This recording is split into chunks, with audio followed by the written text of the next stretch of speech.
Taylor Swift's Swiftie-Mania proves that in the age of digital power, emotional loyalty and narrative control are the new weapons of rule, making her a modern Machiavellian Prince of Pop. For she governs not through decree or conquest, but through the artful manipulation of perception, timing, and sentiment, understanding that in this vast republic of screens, to rule hearts is to rule the world. Her dominion is not a kingdom of stone, but an empire of feeling, where every song becomes a law, every lyric a signal, every silence a strategy, and every rumor an instrument of command, all carefully crafted to sustain the illusion of closeness while maintaining the reality of distance, because Machiavelli himself would say that the wise ruler must appear both human and divine, accessible yet mysterious, and Swift embodies this duality with precision, transforming vulnerability into authority, heartbreak into doctrine, and self-reinvention into a form of warfare that leaves her rivals disarmed and her subjects ever loyal.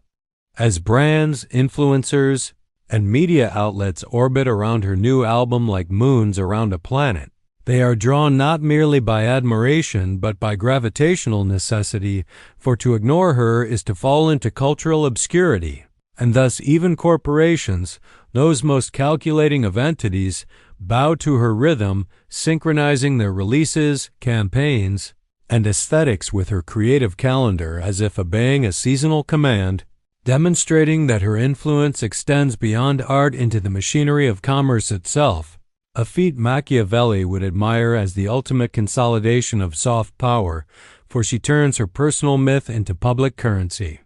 When rumors of her engagement surface, they do not distract from her authority but amplify it, showing that even her private life has become a tool of statecraft in the emotional economy of the Internet, where intrigue fuels devotion and speculation sustains attention, and she, like a careful prince, neither confirms nor denies, instead allowing the narrative to ferment, multiply, and serve her interests without uttering a word, embodying the Machiavellian lesson that sometimes silence wields greater influence than speech.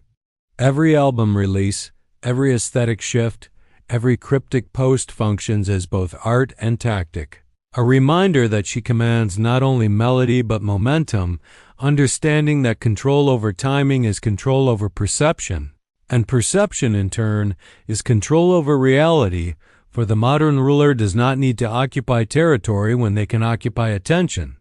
Swift has made herself the architect of this dominion, her fans its loyal citizens, her critics its unwitting heralds, and her music the infrastructure that sustains the emotional economy of her reign, where affection and outrage are equally valuable, as both serve to keep her name alive in the collective mind.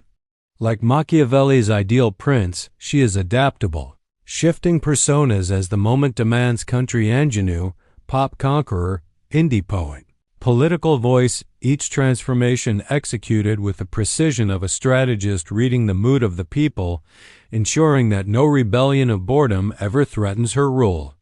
She anticipates desires before they are spoken, crafting experiences that make her audience feel seen while keeping the machinery of power invisible. And that is her genius, to transform manipulation into intimacy, strategy into sincerity, spectacle into self-expression.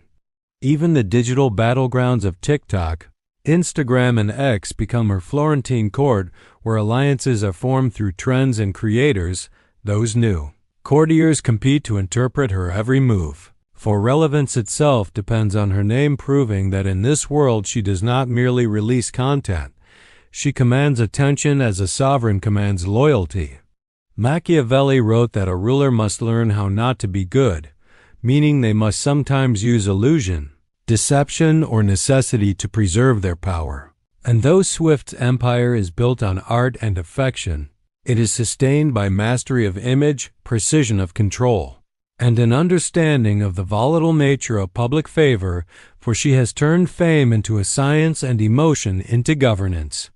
Thus, Swiftie-Mania is no accident, no spontaneous adoration, but the carefully orchestrated triumph of a ruler who learned to weaponize authenticity, to turn the chaos of the internet into her personal order and to convert fleeting attention into enduring power. She stands as proof that in the modern age, the throne belongs not to those who command armies or wealth, but to those who can make millions believe that their story, their heartbreak, their joy, and their identity are reflected in a single voice that sings with both candor and calculation. And so Taylor Swift, in her mastery of myth and media, emotion and influence, becomes the living embodiment of Machiavelli's eternal principle, that the most powerful ruler is the one who can turn perception into truth and devotion into destiny,